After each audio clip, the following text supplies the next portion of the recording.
আসসালামু আলাইকুম, this is Adnan Habib from dream abroad scholarship. আজকের ভিডিওতে আমি কথা বলবো 2025 সালে কেন এত শিক্ষার্থী চীনে উচ্চশিক্ষায় আসতে আগ্রহী। চীনে আপনারা জানেন একটা বড় অংশ শিক্ষার্থী প্রতি বছর উচ্চশিক্ষায় আসে। আমরা বাংলাদেশ থেকে যে সকল শিক্ষার্থী হয়তো ভালো একটা ইউনিভার্সিটি পায় না, ভালো একটা ডিপার্টমেন্ট পায় না, অথবা বাংলাদেশে হয়তো কোনো পাবলিক ইউনিভার্সিটিতে চান্স পায় না, এই সকল শিক্ষার্থী সবসময় কিন্তু খোঁজে যে আসলে বিদেশি উচ্চশিক্ষায় কোথায় যাওয়া যায়, কোথায় গেলে বেটার। এই খোঁজাখুঁজি যখন করে তখন অনেক শিক্ষার্থী আছে, সবারই টার্গেট হয় ফার্স্ট অফ অল যে আমি আমেরিকাতে যাব, কানাডাতে যাব, অথবা ইউরোপের বিভিন্ন দেশে যাব। এই টার্গেটটা কিন্তু সবারই থাকে, কিন্তু ফার্স্ট অফ অল এই দেশগুলোতে যেতে গেলে যে ধরনের রিকোয়ারমেন্ট, ভিসা রেশিও, যে ধরনের বাজেট প্রয়োজন হয়, বাংলাদেশি শিক্ষার্থী প্রায় 80% শিক্ষার্থীর ওই বাজেটটাও থাকে না, ওই ভিসা রেশিওতে বিট করার মতো সাপ্লিমেন্টারি ডকুমেন্টসও তাদের কাছে থাকে না, এবং সর্বোপরি এই দেশগুলোতে যাওয়া প্রায় 80% শিক্ষার্থীর কিন্তু সম্ভব হয়ে ওঠে না, শুধুমাত্র বাজেট স্বল্পতার কারণে। এখন যে সকল শিক্ষার্থী আপনারা 2025 সালে বিদেশে উচ্চশিক্ষা নিয়ে চিন্তা ভাবনা করছেন, তারা চাইলে কিন্তু চীনে উচ্চশিক্ষার জন্য আসতে পারেন। চীনে উচ্চশিক্ষায় যে এত বড় অংশ শিক্ষার্থী চীনে উচ্চশিক্ষা আসতে আগ্রহী, তার অনেকগুলো রিজন আছে। এক নম্বর হচ্ছে, চীনে আপনি পড়াশোনা করছেন, ওয়ার্ল্ডের যতগুলো দেশ শিক্ষার্থীদেরকে, বিশেষ করে বিদেশি শিক্ষার্থীদেরকে স্কলারশিপ ফ্যাসিলিটিস দেয়, তার ভিতরে চীন অন্যতম। এখানে আপনি যে বিশ্ববিদ্যালয়গুলোতে স্কলারশিপ পাবেন তার ওয়ার্ল্ড র্যাঙ্কিং 100 থেকে স্টার্টিং মোটামুটি 1200-র ভিতরে ওয়ার্ল্ড র্যাঙ্কিং, এবং যে বিশ্ববিদ্যালয়গুলো আউটস্ট্যান্ডিং স্কলারশিপ ফ্যাসিলিটিস প্রোভাইড করে, যেমন কোনো ইউনিভার্সিটি আছে আপনাকে টিউশন হোস্টেল ফ্রি, মাসে মাসে একটা হিউজ অ্যামাউন্ট 20,000 থেকে 40,000 টাকার মতো উপবৃত্তি দিচ্ছে। কোনো ইউনিভার্সিটি আছে আপনাকে টিউশন হোস্টেল দুটোই ফ্রি দিচ্ছে। কোনো ইউনিভার্সিটি আছে আপনাকে এরকম যে টিউশনটা ফ্রি দিচ্ছে, হোস্টেলটা আপনাকে পে করতে হচ্ছে। এই যে ফ্যাসিলিটিসগুলো দিচ্ছে পড়াশোনা করার ক্ষেত্রে, এই ফ্যাসিলিটিসটা ওয়ার্ল্ডের আর অন্য কোনো দেশে আপনার ম্যানেজ করা বা পাওয়া অনেক বেশি ডিফিকাল্ট। দ্যাটস ওয়াই কিন্তু একটা বড় অংশ শিক্ষার্থী, বিশেষ করে যারা মধ্যবিত্ত পরিবারের শিক্ষার্থী, তারা কিন্তু চীনে উচ্চশিক্ষায় আসতে চাচ্ছে বা আসছে। এবং সেটা আপনি পরিসংখ্যান দেখলেই বুঝতে পারবেন। 2023 সালে চীনে প্রায় 8 থেকে 10,000 শিক্ষার্থী চীনে উচ্চশিক্ষার জন্য এসেছে। 2024 সালে 12 থেকে 15,000 শিক্ষার্থী চীনে উচ্চশিক্ষায় এসেছে, এবং এই 2025 সালে প্রায় 15 থেকে 20,000 শিক্ষার্থী চীনে উচ্চশিক্ষার জন্য আসবে।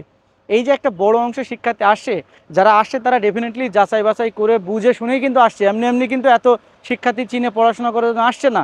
সো আপনাকে ব্যাপারগুলো নিয়ে রিয়েলাইজ করতে হবে, ইনফরমেশন কালেক্ট করতে হবে, দেন আপনাকে একটা জায়গায় সিদ্ধান্ত নিতে হবে।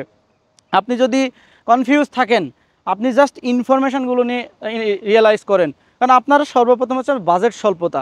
তো আপনার অল্প বাজেটের ভিতরে, মানে আপনার যে লিমিটেড বাজেট, ধরেন আপনার বাজেট খুবই কম, 5 থেকে 7 লক্ষ টাকা বাজেট, এই বাজেটের ভিতরে কিন্তু আপনার চীনে আসা, এখানে 4 বছরের লেখাপড়া করা, সব কমপ্লিট করেই কিন্তু আপনি বাংলাদেশে ব্যাক করতে পারছেন। তো এই যে 5 থেকে 7 লক্ষ টাকায় আপনি আপনার পুরো ব্যাচেলর ডিগ্রি কমপ্লিট করে ফেলতে পারছেন।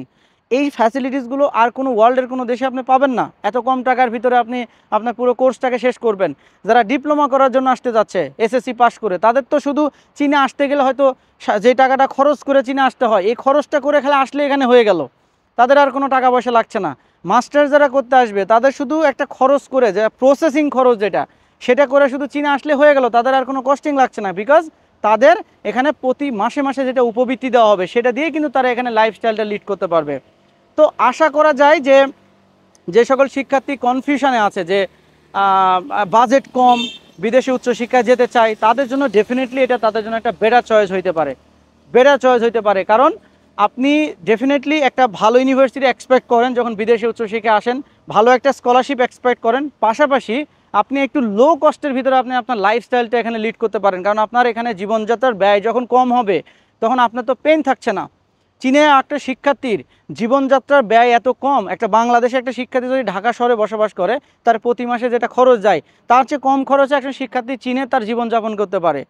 তো সেই হিসাবে যদি বিবেচনা করা হয়, এখানে জীবনযাত্রার ব্যয় কম, এখানে বিশ্ববিদ্যালয় থেকে সব ফ্রি স্কলারশিপ দিচ্ছে, ইউনিভার্সিটির র্যাঙ্কিং ভালো, সো ডেফিনেটলি এখানে আপনাকে চীনকে চয়েস না করার তো কোনো অপশান দেখছি না আমি। হ্যাঁ, এখন আমাদের দেশে একটা বড় অংশ মানুষ রয়েছে যাদের একটা নেগেটিভ মেন্টালিটি রয়েছে, যে চীনে পড়াশোনা ভালো না, চীনে এই না সেই না। এই ব্যাপারগুলো না 2024 সাল বা 25 সালে এসে এই জিনিসগুলো থেকে বের হয়ে আসতে হবে। 1980 সালের মেন্টালিটি নিয়ে যদি 2025 সাল 24 সালে এসে আপনি চিন্তা ভাবনা করেন, একত্রিত যদি গুলান, তাহলে জিনিসটা ডেফিনেটলি এটা আপনার জন্য কিন্তু সিদ্ধান্ত নিতে কিন্তু একটা একটা অসঙ্গতি কাজ করবে। এই চীন এখনকার যে চাইনিজ কোয়ালিটি, আপনি আপনি চায়নার রিসার্চের দিকে তাকান, টেকনোলজির দিকে তাকান, ইউনিভার্সিটি র্যাঙ্কিংগুলোর দিকে তাকান, এখানকার স্টাডি কোয়ালিটির দিকে তাকান। কোন দিকে এদেরকে আপনি পিছনে রাখবেন যে না এই চায়নার এই বিশ্ববিদ্যালয়গুলো ভালো না, র্যাঙ্কিং ভালো না, রিসার্চ ভালো না, টেকনোলজিতে তারা ডেভেলপ না, কোন দিকে এদেরকে আপনি পিছিয়ে রাখবেন? তাহলে আপনি একটা ইউনিভার্সিটিকে দুর্নাম করছেন যে চাইনিজ ইউনিভার্সিটিগুলো ভালো না। ইউনিভার্সিটিগুলো কোন দিকে ভালো না? আমি শুধু বাংলাদেশের একটা ইউনিভার্সিটির কথা বলি, ধরেন রাজশাহী ইউনিভার্সিটি। আপনি রাজশাহী ইউনিভার্সিটির সাথে চীনের একটা ইউনিভার্সিটিকে কম্পারিজন করেন। আপনি কম্পারিজন যখন করতে লাগবেন তখন এই ভার্সিটির আশপাশেও আপনি রাজশাহী ইউনিভার্সিটিকে রাখতে পারবেন না। রিসার্চ বলেন, টেকনোলজি বলেন, ক্যাম্পাস ফ্যাসিলিটিস বলেন, এখানে ইন্টারন্যাশনাল বা ডোমেস্টিক শিক্ষার্থীদের জন্য যে ফ্যাসিলিটিস, লাইফস্টাইল, পাশ করার পরে চাকরিপ্রাপ্ত শিক্ষার্থীদের হার, অ্যালামনাই অ্যাসোসিয়েশন, এই সব কিছু মিলে যদি আপনি কম্পারিজন করেন, এই চায়নার ইউনিভার্সিটিগুলো ধারে কাছেও ইউনিভার্সিটিগুলো আসতে পারবে না।